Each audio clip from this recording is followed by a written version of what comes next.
આજે તો સવારમાં ઉઠ્યો એવો ખેતર જ આવી ગયો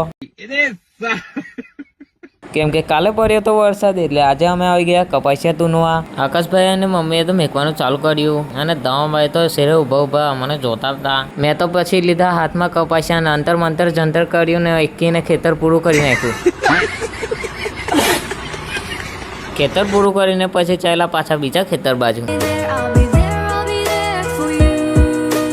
આવી ગયા પછી અમે બીજા ખેતર ચાલુ કર્યું કપાસિયા મેકવાનું. 5 મિનિટમાં પતાવી દીધું ખેતર આખું કેમ કે હતું જ 6 જોઈ રહ્યું.